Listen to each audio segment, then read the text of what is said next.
Welcome everyone.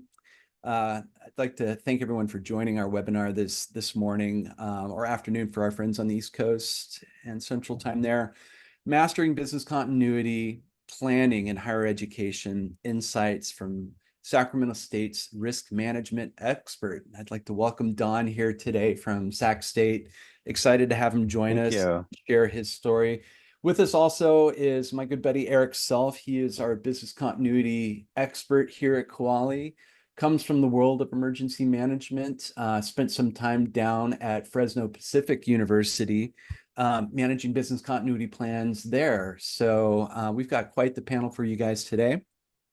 Before we get into the star of our show and Don gets a chance to share his story, I like to always kick things off, and I promise to make this brief, with a little bit about Kuali as a company, because we have a pretty unique and interesting background, and then just very high level about Kuali Ready, our business continuity planning software. So Kuali got started in 2004 as a consortium of higher ed universities and colleges. This group got together. They weren't satisfied with software that was being offered by the private industry. They had their own ideas and plans, and so they decided they would build their own. And that consortium grew and grew and was quite successful over the next decade in developing a variety of different software solutions for higher education. But starting around, the 2010s, we started to see the emergence of cloud-based software and software as a service. And so there was a growing interest in that within the consortium, as well as expedited development. One of the downsides to having the consortium and on-premise software was every university had software that looked a little bit different. So we wanted to speed up development. We wanted to have a unified code base. So the decision was made in 2014 to establish Kuali as a private company. And since that time, things have just absolutely taken off. We've grown very rapidly to over 230 colleges and universities across mainly the US and Canada. We have a few international customers, but mainly the US and Canada. You've got some of our featured logos here, including top right corner, our friends at Sac State. Fingers up. Yeah, so and that number continues to grow as people become aware of some of the unique benefits of Kuali software. We have 5 different suites or product groups of software at Kuali that we're focused on. We have financial management software. We have our business continuity planning software with Kuali Ready. For research administrators out there and research departments, we have a whole suite of tools dedicated to research administration. Over in the registrar's and provost office, we have curriculum management, catalog, and syllabus. And finally, for everyone, and you'll notice Build on the far right, Build is primarily thought of as a tool for IT, but it's a tool that's implemented across a university system. Build is no-code forms and workflows, and it integrates with our software. So it allows our software to become very extensible, right? And the ability to move data from, say, online forms or workflows and move that into or out of some of our other existing software. And we'll talk a little bit about Kuali Build today, because that is something that Don over there at Sac State is getting ready to move towards. And they're again, the focus of our webinar will be on our business continuity planning solution. All right, real quick, high level about Kuali Ready. Kuali Ready is the only business continuity planning solution designed exclusively for higher education. As we were thinking about developing our business continuity solution, we went out and surveyed some of our customers, and here's what we heard. There were 4 primary things. Folks who worked in risk management or in emergency management within higher education, oftentimes in the security office, they wear a lot of hats. And as security threats become more diverse and more emergent over the years, I'm thinking of college campus protests, I'm thinking of pandemics, I'm thinking of here in California, we have a new season called fire season. So we have smoke days and bad air quality days. There's a whole variety of things that are changing the landscape. All of this falls onto a very small group or oftentimes an individual person to plan for. The other issue we're hearing is plan customization. Every university has its own unique needs, so plans need to be specific to each institution, right? You have your own nomenclature, you have your own names of buildings, you have your own processes. It's different from the broader business industry. And from department to department, plans might vary, right? So you need to have that ability to customize as needed. Another big one we hear, just kind of a universal issue in software, is ease of use. And so folks diving into a new software application, the mental load, the time it takes to learn a new piece of software. So we've been really focused on the user experience, the UX with Kuali Ready. And finally, the fourth issue is maintaining plans, right? Circumstances change from year to year. You might have staff turnover. So keeping those plans fresh and up to date and ready to go when they're needed is a challenge. And so we took these four issues and really focused in on the development of Kuali Ready. And so the three key pillars that define Kuali Ready are the ability to maintain and create and maintain plans, the ability to review and approve those plans, and finally, the ability to manage and report on those plans, right? To be able to see, in list form, where all of your plans are, what the status is for all those plans, right? And to be able to integrate that with other systems.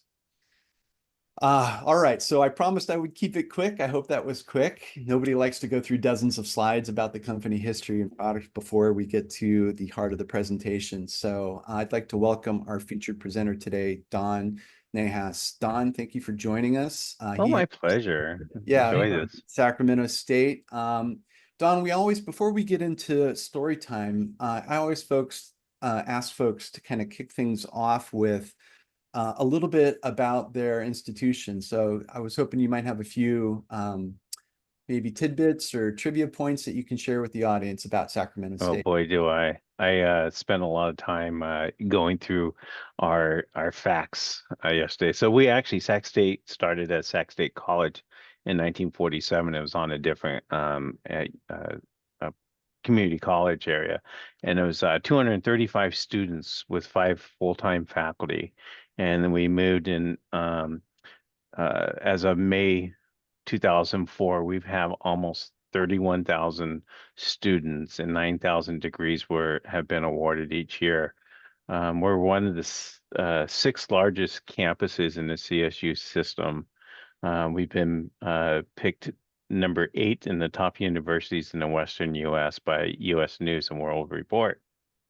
1 in 17 adults in the region are Sac State graduates, so you'll hear a lot of stingers up. I'll walk through the grocery store with my shirt on, and people will just go, "Stingers up." I'm like, "Oh yeah."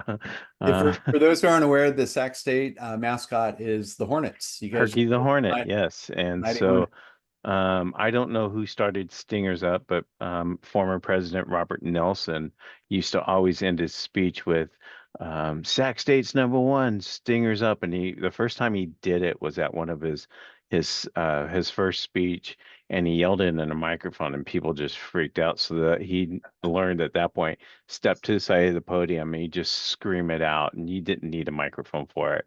But our current president, President Wood, is continued that, and I'll give you a couple little tidbits about him as well. But we've been voted as or known as the number 4th most diverse campus in the West by U.S. News and World Report in 2023. And here's a fun fact. So you see trees here. We have probably 3,500 trees or more, with more than 400 species on campus. As of June 2024, Sac State's had 300 acres of over trees. We were named Tree Campus USA by the Arbor Foundation in 2012, one of only 6 universities in California to have that recognition. And then finally, I'm going to go to President Wood. He's our current president. He started off as a student here.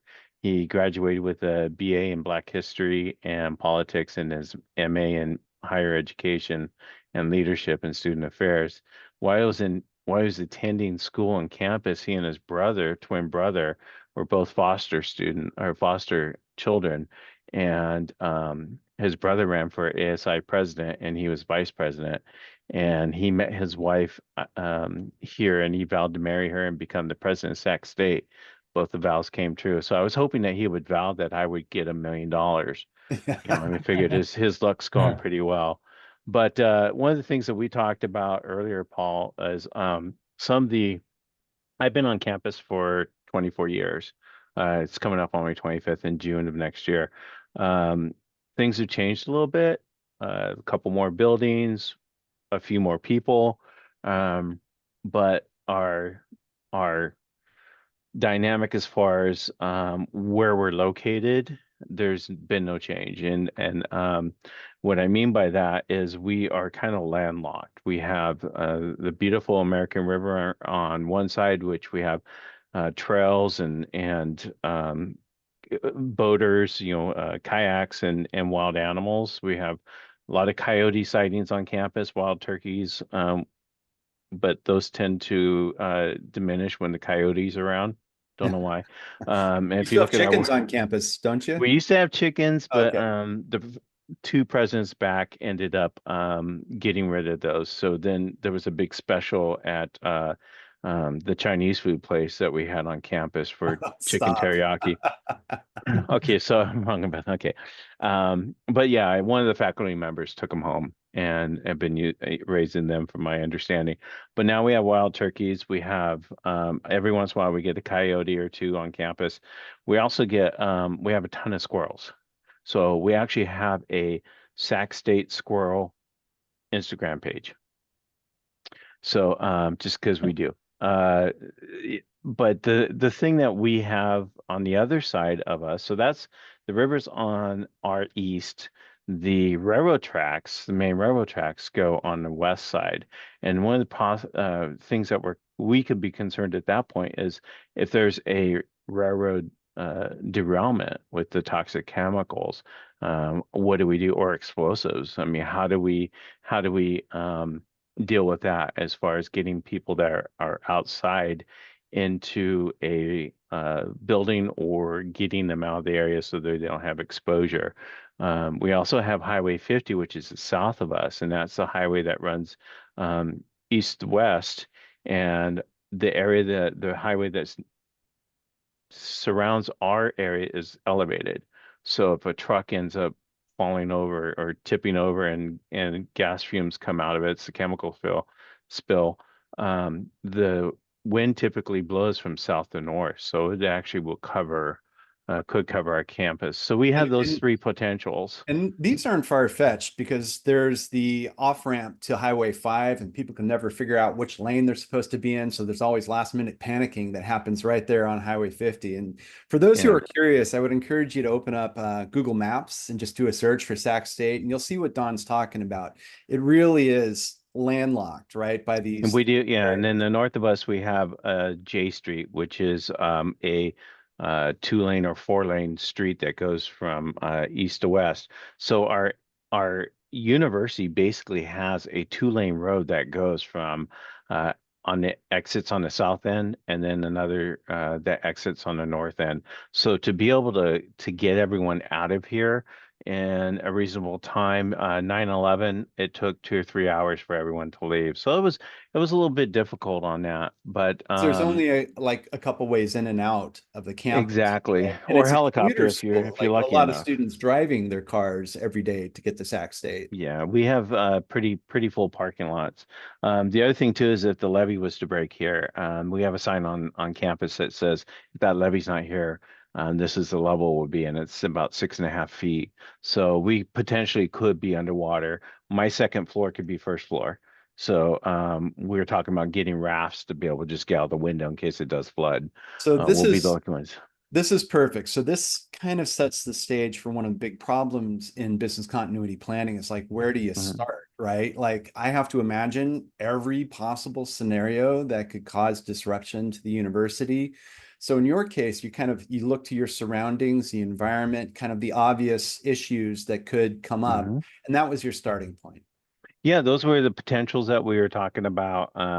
And what's interesting about when we first started, we started with Quali in 2017. The purpose of that was our department had a business continuity plan that a student wrote. It was a program and very difficult to get to. And then the student left, and then IRT would no longer support it because of old code. Well, our IRT or IT department had an audit through our chancellor's office, and they were looking at all their recovery programs, and then they said, "Oh, let's look at the business continuity plans." I'm like, "Dang, we didn't escape." So we were part of that audit, and so at that time, a coworker and I started using Quali. We found Quali to be one of the best programs out there that was easy to use, and with that, the support, we had great support starting. Terry Eikenberry was our support person, just wonderful. Very at Um, quality. Your yeah. yeah, customer. And so we started going through this. And what was interesting is we found during that time period, we have about 8 colleges on campus, 53 academic programs, 8 administrative and businesses divisions, and several departments under that, 4 auxiliaries, several departments under that as well. So with that, we started going, okay, we're going to hold classes. So we started doing classes on how to do this, how to write your program and step by step. And so we told them, hey, at least come up with one critical function and then let's get the rest filled out. So we started doing that, and we use the example of, you mentioned forest fires around here. There was a season where we were closed for, I think, 18 days. We were just one day shy of accreditation issues. So you're supposed to have so many days of education, and so the president, their quality was horrible here. So we closed the campus, and anyone that was off campus still had to be closed on that. And there was issues with that because there was some programs that we have on campus that if you don't attend this one class, you flunk that semester and you have to restart it Mm. over again. So that cohort now does not get a chance to advance. So we had to look at, the president had to look at some of those special uh, needs on that. What programs will be affected if we do close campus?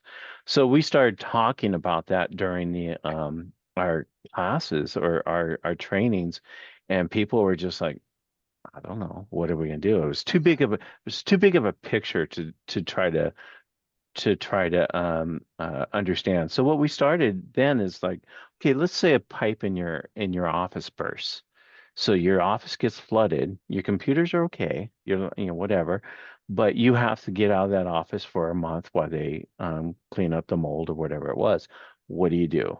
So that brought it a smaller, a little easier. And so our first quality days that we went in Utah, just before the pandemic, our topic was how do you eat an elephant one bite at a time? A little background, And Don. So for those who aren't familiar, sorry to cut you off, but Quality sure, Days is our annual user group conference. And so this was the first one you went to, and you were yeah, talking about the enormity of this task. Like, where do you start? It's daunting. right. It is, and you're trying to figure out, first of all, getting all your department information in there. That's not a problem. But when you start looking at critical functions, well, what do I do? And you know what you do, but putting it down on paper was our difficult part. So one of the things I started doing this last year was going through some of the plans. So we have 111 plans on in the system. 1% of them are current. 80% are probably shells. They just put their name in there and that was it. So what I did out of those 1%, I went through their continuity plans and grabbed their critical functions. And so if they had, we had 3 or 4 of them that were the same, I would just take the information I thought was pertinent for that critical function. And then I went over to Copilot, which is an AI program through Microsoft.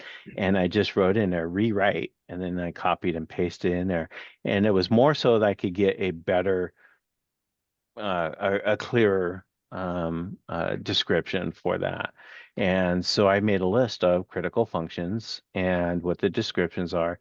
And if I had a basis on criticality and recovery time, I put that in there as well.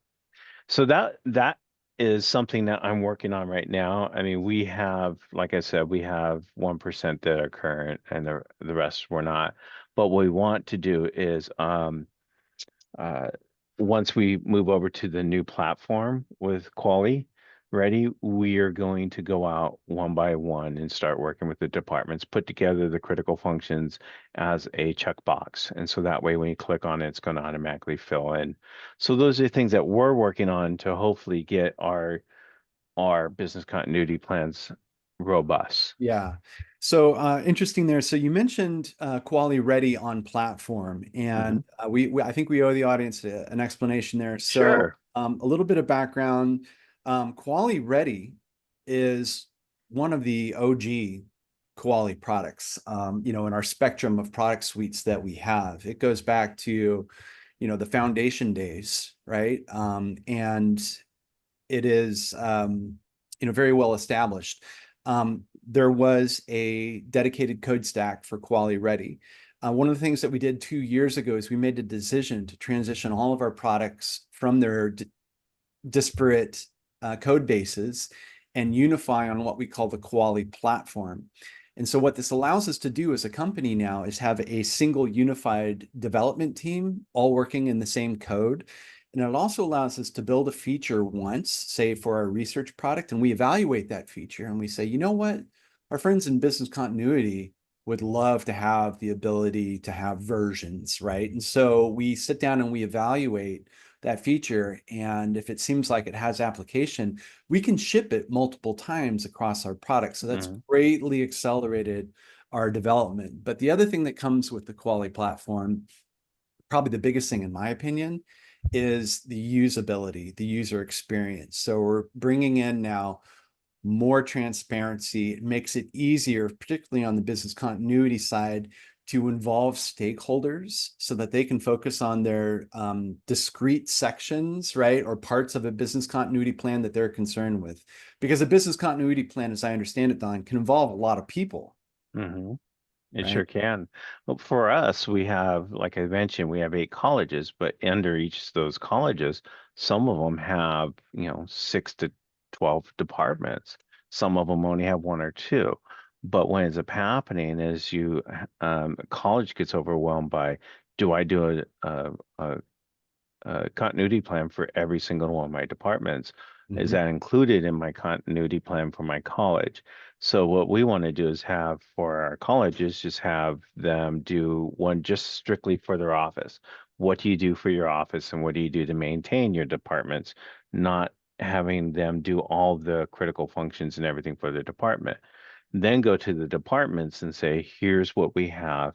And we actually put together a list of academic critical functions, and we're just playing around with it in another form building thing. But it we haven't used it. We're just playing around with it, but it will go over to build and quality.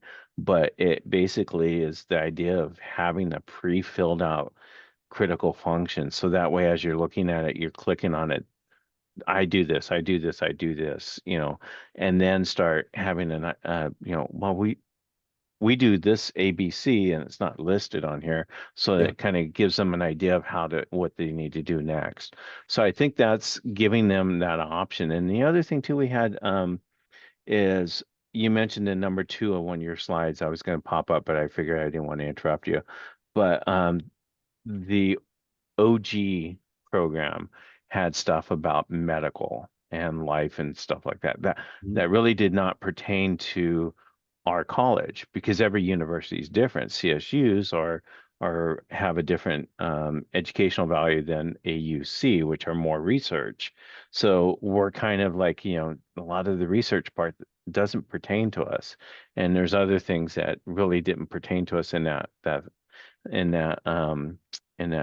plan. So we would just tell if it doesn't pertain to you, put it NA. At least that way we know you read the question.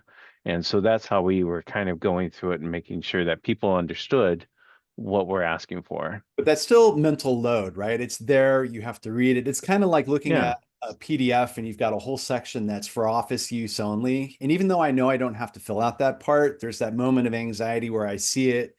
I have to process it and then move on to the part of the form that I care about. Right. With Next Gen Ready, and I'm saying this because I know we have a lot of folks on the webinar today who are OG customers, right? They're using the Kuali Ready Classic product and are interested in transitioning over to the platform version of Kuali Ready. That's one of the beauties of Next Gen Ready is the ability to make it smaller and more specific to each department or each institution. Yeah. And I should add, by the way, Eric's portion, for those who have joined to take a look at and check out Next Gen Ready, when Eric hops on, he's got a few slides he's going to jump through to kind of show you what it looks like and talk a little bit about how it works. So Don, you've mentioned Build a couple times, and I did. I mentioned at the beginning that Build is our solution for it is no code, right? So you don't have to know how to code. It's for really non-technical users to create online forms and then automated workflows. And Right. in Kuali, when we take a form and a workflow and we put it together, we call that an app, right? Because it's taking data and it's processing it. So when you were looking at Kuali Build, first off, what kind of struck your interest? What was the core need that you were finding that you thought something like Build could be helpful for? Playing around in a sandbox, I'll use you guys' term. Okay. I was able to just take and put form fields into a form and build things in sections and just create a beautiful form that allowed me to get information for either a service request or a like one of the things we have is an incident accident report form. And we have our either we could fill it out or someone could call or fill it out on themselves. For instance, today we had a limb fall on 3 cars. And so we That happened today. happened today. Nobody was So hurt.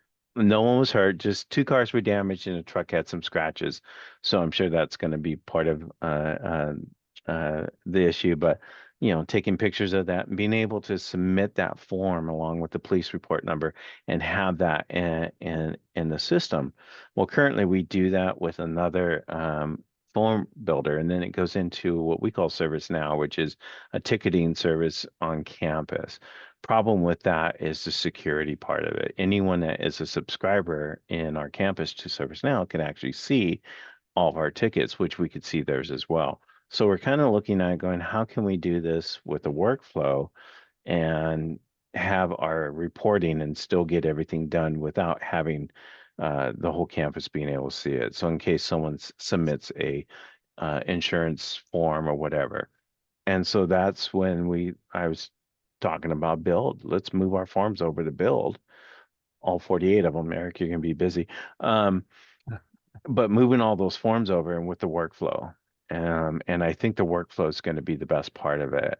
So I'm still a baby in this. I'm still learning everything, but just knowing what I know, which is dangerous enough, um, I think this is going to be great. And being able the same thing, you mentioned the quality platform, being able to recreate or be able to do things with our Kuali Ready, which we call Sac State Ready, to be Mhm. able to move that, change that so that way it's easier for our campus to understand.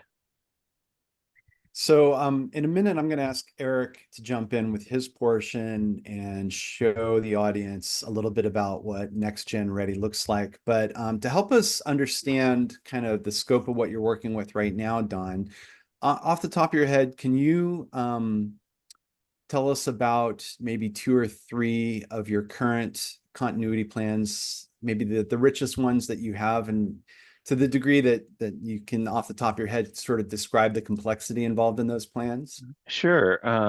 We have, I think our auxiliaries are the best to keep this. I think every single one of our auxiliaries have, and one of our auxiliaries, all their divisions have the continuity plans, but they talk about, we have Aquatic Center, which is up the American River, and that's where we do our rowing and everything. We have kayaks and stuff, and it's at the Nimbus Dam, but they talk about their plan, what they need in case there's an emergency, what they do.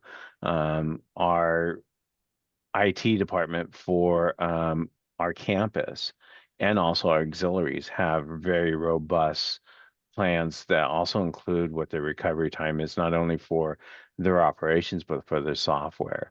Yeah. So I think they're the most um, complete. Even our facilities have what their plans are as well. So we have a lot of our business side has completed it. We have probably two or three colleges that have completed the whole thing and just gone through what one of them they did all their divisions. And that's why we're like they're like, we're not doing this again. And so because it's a lot of work. So but having a complete having someone that understands what we're looking for and is willing to do it.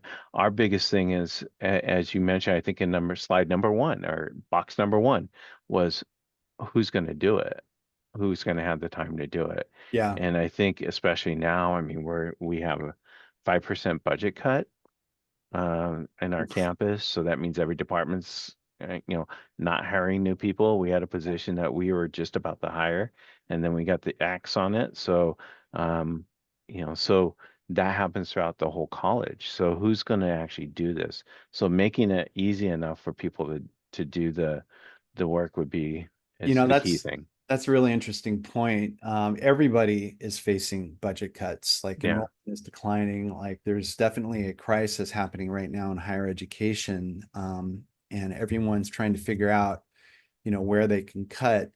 And all of that is going to impact business continuity on campus, right? Mhm. No matter what department you're in, whether it's research or IT or in athletics or what have you, you're going to have to find a way to change your business processes. And that's one of the things, as somebody who's not from the world of emergency management or business continuity planning, one of the things that I've really enjoyed learning about is how business continuity planning forces people in departments to really think about the way they run operations, the way they run their business, Yeah. right? Because I think a lot of us go through the motions, like even here at Kuali, right? I have day-to-day things that I do. But if I had to sit down and go through the process of building out a business continuity plan, that really forces me to think about how I work, right? Like Right. the things that I go through and what Sure. is critical and what do I need, right? But I digress. We Well, did, Paul, I'm just wondering one more thing is you would think coming out of our pandemic, when everyone pretty much was forced to work from home, and we saw people doing that, but coming out of that, we were hoping to be able to get people to write down the processes they had to go through to be able to get their staff fully able to work from remotely. A lot of people had to buy laptops, and that was one of the things that Dell had a hard time being able to supply was because everyone was buying laptops, and then the other things, the connections and stuff. And unfortunately, because of the reduction in staff. Some decided to move on somewhere else because we weren't doing remote anymore. No one, hardly anyone documented what they had to do to get their staff to be able to work continually through the pandemic. We did it. We were able to do it, but that there really is no documentation and I think that's probably a failure on our end too, because we never really forced it. We kind of were doing the same thing. How do we get back to work and do our thing? And so that's what we're going to be working on this next year is getting our departments, like you said, figuring out what you do on a day-to-day basis and let's put it down on paper yeah, so that way someone else that comes in is able to take care and move it forward. yeah, no doubt. It's hard to say, that there were some benefits of the pandemic. It's just a weird sentence to come out of a Right. person's mouth, but one of the things that we've noticed in higher education and working with our customers across our different product platforms is the forced adaptation and this concept, this idea of being prepared, right, is something that was kind of in the background, but now it's really become, like you said at the beginning, the chancellor of the CSU system really kind of, so you had some air cover from authority from high above, like this is something we're going to do. Every campus needs to have plans. So it's nice to Well, have yeah, I support. was gonna, last thing, Governor Schwarzenegger, when we had all the fires, he required that he executive order has, and I don't remember the numbers, but there's an executive order that all state agencies must have a business continuity plan. And then the chancellor's office came out with another executive order that all of our campuses must have a business continuity plan as well as a building emergency action plan.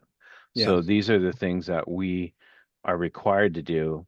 But then again, the hardest part for this is getting the upper support that Yeah. says, you need to do this. This is required.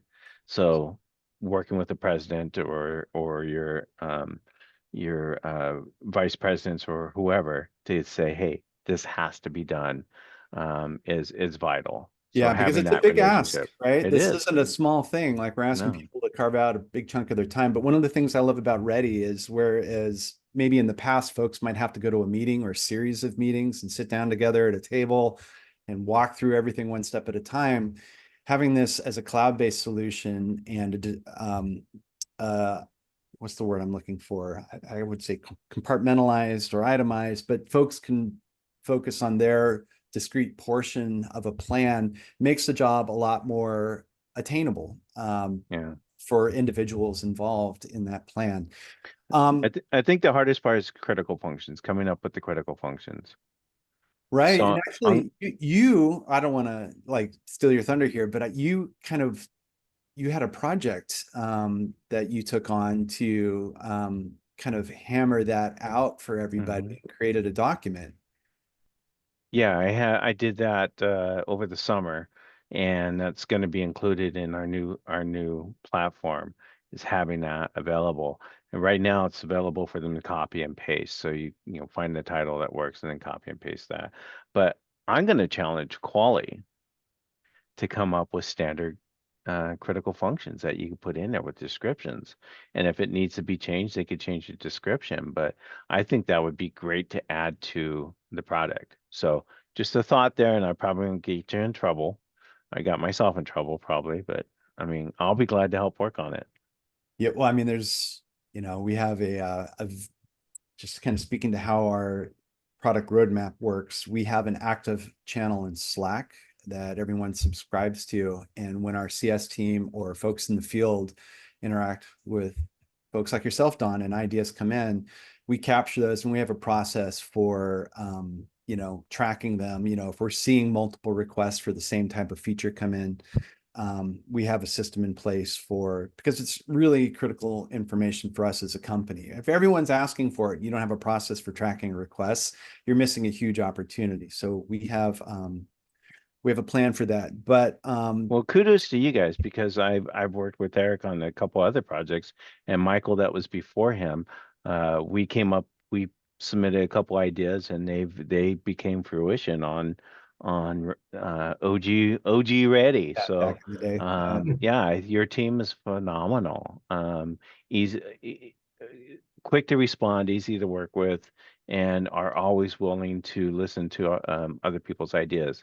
So I think that's probably what keeps quality at the top of the line of any software product that you have out there. thanks for that. I mean, it's easy when you really I mean, everybody at the company is mission driven. We Yeah, see what's happening in higher education and, we want to help. And it's more than wanting to help. It's knowing that you have the tools yeah. to help, right? And so It's a it's really, desire that is just incredible. yeah, And you notice that I'm sorry I interrupted you, Paul, but when I went to the uh quality quality what was that? days. Yeah, quality days. You saw that and every single person that was from quality, how interested they were about the product, how excited they were about the products, and how excited they were to help you learn. Because that was one of the projects I was working on was the certificate, and everyone was there to help me move forward on getting my certificate for quality. And that was the workflow. So kudos to you guys. I mean, you just have an incredible team. Thanks for that. I'll take that. As a marketing guy, I'll capture that quote. There you Thanks a go. lot.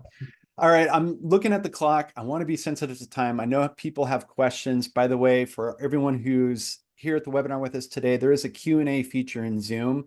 Feel free to jump in there, drop your question for Donna or Eric in there. There's one question that's come in from Danielle, and she asks if build could be a solution for disaster recovery plans, or is that something that's better suited for ready? There's a couple different ways you can go about that. Depends on if you're building your DR plans within your continuity plans. If it's embedded in there, then obviously you want to do it in ready, and you can do it in ready. So can you do it? Yes.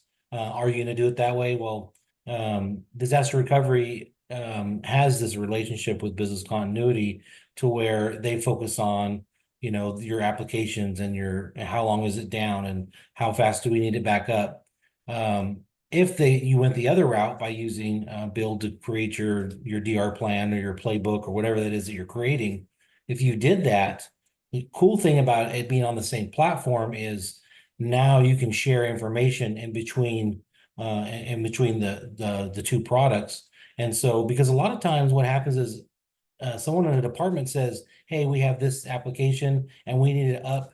Its RTO is you know it's 3 hours," and IT is saying, "No, it's not. It's 12." You know, if you're sharing the data and IT has already defined that, and people are putting that in their continuity plans based on the sharing of information, you kind of get that you know, where they're all the synergies there, and nobody's putting in the wrong information. So you can go about it doing it that way by using build, but it can also be imported into your continuity plans as well when you're asking those questions. Thank you, Eric. Yeah. Let's use this as a jumping off point. If you want to take over the slide deck and start your portion of the presentation, because I think you're going to talk a little bit about build. Yeah, just a little bit. Yeah. All right. Can you see my screen? Yes, we can. All right. So Kuali Ready, right? Paul talked about its transformation. It's continuing to evolve. And now that we're on this new platform, you know, I'll go to this next slide here. Oops, sorry. This is the new dashboard you're going to get in the we call the next gen ready or the new platform version. This is really cool because now not are you only seeing the plans, which is classic ready, you can see the plans, but not only are you seeing that, you're seeing a lot more things on this dashboard. You're seeing like how long is this plan in the workflow? Where is it stalled? Is there an error? Like, why is this not moving along in the process? Who's completed their plans? Who's the champions? Who do we go to for information? You know, maybe someone wants to run a workshop that's completed their plans. This is where you can see all those things. So the Kuali Ready dashboard, we took all the great stuff from Classic and then we just added to it, because that's how you evolve. You take the great things and you just make them better by adding other features. So for all the visual people out there, you want to quickly see what's going on. You use this dashboard to make sure, you know, obviously you can see right here where it shows, you know, it shows me, right? I'm the plan manager, and there's an error, like there's an error state right there. And so I called myself out on that. You want to see like, hey, whoa, why is Eric's plan have an error in it? We need to check into this. And, you know, this is a slide. I can't really interact with this, but you could literally click on that and find out where that error is happening in that workflow and immediately fix it, or at least reach out to me and say, hey, there's an error and here's why it's kind of stalled your plan. So this is a great way just to kind of quickly see where your plans are and what stage they're at. And then this right here is where you see all your plans. This is where you can see all the plans. You can see their status. You can see when's the next plan review date. You know, I put some things on here like equipment and documents and critical functions and central applications. Maybe those might be some things that you might want to report on. So this is really so you can just, maybe you see something in a plan, you want to check on it. You can go into that plan and see, you know, what it is that what's actually going on with it. You can see the workflow status. Well, I want up here where it says columns, right? What's nice about this is I've chosen these columns: continuity plan name, manager, email, workflow status. I've chose those and I've made those a default. And what I did is I made that as a view. So you can create as many different views as you want, depending on what you want to report on or what you're looking for amongst all the plans. And just by clicking on this columns section right here, I can hide or reveal whatever it is in the plan that I want to see. And that's where you do all these things. And then you have these cool little buttons over here where you can actually share this with somebody if you're collaborating. And then you can also export the data right here as well. Yeah, if the president needs a report on how we're doing on all our plans, Yep. here's a view, you could share that. Can you talk about the concept of STEP, Eric, as it relates to creating business continuity plans? Because for folks who might be creating business continuity plans in like Google Docs, or a spreadsheet, right? And they're using some kind of other technology. This idea of having steps in a process that's supported by software might be new. So are you talking about with the workflow? Yeah, so I Okay. just sort of explain how STEP works in creating BCPs. Yeah, so what we're looking at here is not only just the plans, but we're looking at the workflow status and the time on a specific step. So we have a workflow that's built out that it's kind of like the thing that we give to our customers. Now, obviously, you're gonna tweak that a little bit. You're gonna make that your business process. And so you have these steps of the workflow, and then you have these stakeholders who are involved in this workflow. And this is where the admin can really see, if everything's running smoothly, if everyone's doing their part, or if it's got hung up at a certain area. You can see right here, this very first one, the anthropology department, that's been the editing stage. It's at 2 months, meaning that a plan manager has said, "Hey, we need to assign an editor so they can help us with this plan," and that's where it stopped. Mm. So Dawn would come in and say, "Hey, who's the editor for your department?" It's Paul. Okay, well, let's get a meeting with Paul and make sure that he understands his role in continuity planning. So it's a way to just keep moving that needle. So that, when the next time we talk to Don, he's gonna say, I have 120 plans and 110 of them are complete. That's what we want to hear. That's because I provided them with hot Cheetos and chocolate chip cookies. That The is story correct. behind that, you could, I'll tell you later. Oh, And that's boy. how I met Don, actually, by him giving out those nice snacks at Quality Days. Because when me and Don met, I was at Quality Days as well in Utah, but I was a customer, right? So I started off as a customer first using the software before I started working for Quality. So we were exchanging ideas, and that's how we kind of built our friendship from there on out. This right here is, now we talked about the dashboard, but that was just for the product ready. This is the actual platform where it resides. And I just took a little screenshot of the platform just to show a couple things. If you notice here, you have your really cool business continuity platform ready. It's right there, ready to go. No pun intended. But then you also have, like Don here, he works in risk management. And so, and continuity is under him. So if you look right here, you can see, like, I created a property loss report for risk management. Took me about an hour to get the things that I wanted in the form. But this is a way for someone that's like in risk management. I'm assuming this is why Don moved over to Build, is to say, hey, we have business continuity and we take care of that. But at the same time, we also have all of these other things that we do, and Build can solve that problem for us as well. And now the cool thing is, once he gets all of his apps built out and he has the ready product on the platform, he just goes to it's a one-stop shop. He goes there, and that's where he can manage every single one of the forms that he's created, and also all of the plans that have come in through the Kuali Ready product. So this is where you would see all that. This is just, I did a screenshot of the incident report that I created. Maybe you're in campus safety and business continuity is under you, or you're in risk management and you have an incident report you have to create. With the easy drag and drop feature, I just dragged in all these different gadgets in here and started creating this incident report. And what's really nice, if you pay attention right here to the design and preview, as I was building it out, I could see my progress as I was going. Right? It's always nice to see, wait, what is this? What does it look like when someone's looking at it?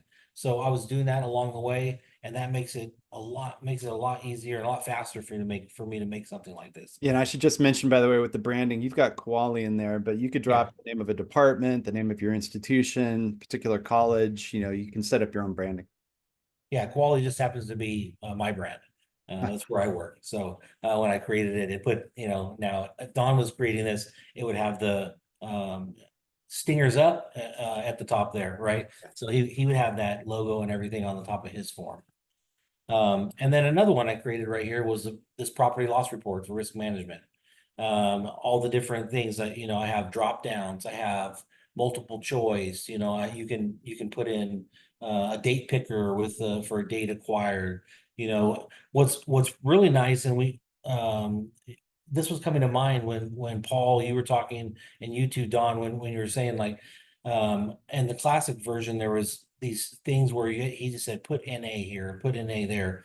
Well, with conditional visibility, which is a new feature in their platform, this cause of loss right here, if someone answers yes to that, there's going to be a follow-up question that's going to appear. If they answer no to it, they don't have to worry about it because it doesn't pertain to them. So you have a really robust either form or business continuity plan that you're working with, but really the question only pertains to that person is what they're going to fill out. And that's, we just hide all that information based on how they're answering the questions within these forms. And that's kind of how that works. And this is why Kuali Ready, I believe, is set apart from most other people. And the reason why is, first one is our quarterly community calls. We have over 50 people, over 50 institutions that attend these quarterly community calls. We talk about new features that come out. We talk about hot button topics, things that people are dealing with, and this is where the whole community gets to share ideas with one another. Don can connect with different people from different institutions. Maybe someone has created something that's really useful in continuity planning. Why reinvent the wheel when someone's already done a great job with something that someone else can just beg, borrow, or steal from them? Because we do that in the community. If there's something great out there, we want to share it with everybody. And next thing is, my computer is this right here. Tabletop exercises. We do these at least once a year. We do these with our customers. And the reason why is we want you to find out where those gaps are. This last year, we did a ransomware tabletop exercise to see what would happen if you got hit with one and how each department would respond to that. We got a lot of good feedback from that. And so our next one we're going to do is probably going to be civil unrest. Just to give you a little sneak peek of that. And last but not least was what Don was mentioning is Kuali Days. That's our once a year. We meet with all of our customers. This specific session right here is the one Don was talking about. We moved to a new platform. So we decided, hey, we want to train, our champions on how to use this so that when they go back to their institution, they're not completely lost on this platform. So it was a very intense, it was a 2-day session that we had, Paul, for this, and everyone loved it, myself included, because it was a new platform for all of us. So these are the 3 reasons why I say Kuali Ready. I was going to add on that the most intense part of it was the workflow, learning the workflow, which was great. So it gave you an opportunity to at least get started and learn how to move things through. That's all I wanted to add. And also, it also gave us one of those they gave us an idea on how to do things, and it's just this is just by talking with other people that are using workflows for different things. And really, it just came down just to say when you're putting a continuity plan together and you're doing a workflow, let's do the workflow first, right? See who those stakeholders are, and then on the back end, we can add those people into the system and keep it really simple. And so last but not least, I just want to highlight and give credit to where credit's due. And there's a lot of information here. I don't expect you to read it all, but I do want to point out our SLA response times. This is our customer success team. This is probably why Don likes us so much. But our response times, we have a 4-minute average on urgent tickets. That means if someone sends an urgent ticket in, within 4 minutes, they get a response. I wish I could get that response from my kids when I text them. For real. Yeah, and we have a 25-minute average on high tickets, and our SLA achievement is over 99% right now. Hey, I had a question come in, Eric, quickly here. So I know we're approaching the bottom of the hour. What is needed from IT departments to prepare for different departments to use Kuali Build? So is there some degree of IT support needed in order to bring in Build, or could a security or emergency management department, risk management, could they take this on their own? Yeah, so great question. We have we have departmental licenses for Build. We have enterprise licenses. When you get an enterprise license, that means the whole campus is being involved. IT is heavily, they're probably running that. They're probably the driver of that. But when you have something that's at the department level, really during the onboarding process, you're gonna say, hey, we want to create, these 5 different applications, and these are the people that are involved with that. Once you have that figured out, then it depends. Does IT want to be the admin of the system and add those things in, or do they want to make the head of your department the admin of that system, since it's only a departmental license, and have you be in charge of that? So it's always different for every Eric, can I jump in? Yeah. So we have the department license for Build, and then we have the Kuali Ready. So with Kuali Ready, we started off with single sign-on. Our campus IT department worked with Kuali to get that. Since we added Build, we had to boost our single sign-on, and so IT's working on that. So that's where we come in with our IT department. Also, we have API calls, which is information that is in our campus system that we're calling into our Build or our Ready. So that's a little bit of coding that's through that. But for the most part, our department, which would be me, is in charge of our applications. But it seems to be that the single sign-on was not a huge issue. Couple of snags here and there on our end, but it's not a big project to put together. Yeah, and it just all depends on what you're doing with these applications and how integrated you want them. Obviously IT, they definitely want to know what you're doing, and they probably knew about this as you were trying to procure this. But then it's really up to them to say how involved they are, and it all depends on the structure of each institution. So if IT usually is the one that's driving that, you want to make sure they're in the conversations early on, as you're looking at something like this, because I have over 12 years in higher ed, and I had a really close relationship with our IT departments. And one thing they hated the most was they would get a call and they would say, hey, this software is down. And they're like, what software is that? We don't even know like what that software is, because the department went and grabbed something and started and implemented it, and then it broke, and then they called IT to fix it. And that's when they first found out about it. So this is what IT doesn't want. So make sure they're there early in the conversation. Yeah, Well, and I what know that we're close on time, but I just wanted to mention real quick another kudos to Kuali. So for us to be able to procure this software, there was certain documentation of your security that we needed for IT to be able to approve this, and you guys provided that documentation and beyond above. and beyond on that. So again, kudos to Kuali. They have great documentation. We were able to get this approved by our IT department within a week. And normally it takes about a month to get some software going through that for approval. Yeah, we try to make it easy for folks. You know, SOC 2 compliance is a beast, to be sure. We have one person at Kuali, it's practically their full-time job is to maintain that compliance, and we all participate. Everything we do, every time as a marketer, I sign up for some new marketing tech, you know, service online, and there's a whole series of checklists that I have to go through internally in order to use that software. But anyways, I digress.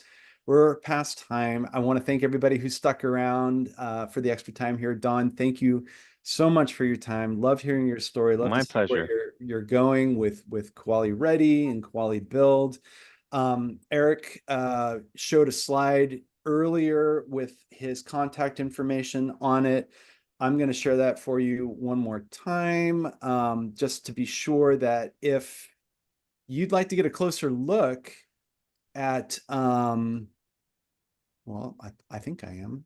You want me to If you'd show like to it? get- yeah, I You got could it. do it, Paul. I can do it. If you'd I like to get a faith. closer look at Kuali Ready and Kuali Build, Eric's your guy. Just grab your phone, scan that QR code, take a picture of his digits, and we will get you taken care of. And with that, I think we'll stop there, gang. Thank you again so much. Everybody have a wonderful day. Good luck out there, and stay tuned for our next webinar. In September, we have another webinar coming up with another Cal State school, Cal State Monterey Bay. We'll be talking about their implementation of Kuali Ready. So that should be a good one as well. Now All you're right. bringing the ocean in. Yeah. We'll have to set it up so that the background is facing out, right? There you go. Yeah, for sure. Cool. All right. Thanks again, everybody. Have a great day. Take care. Thank you. All right. Bye now.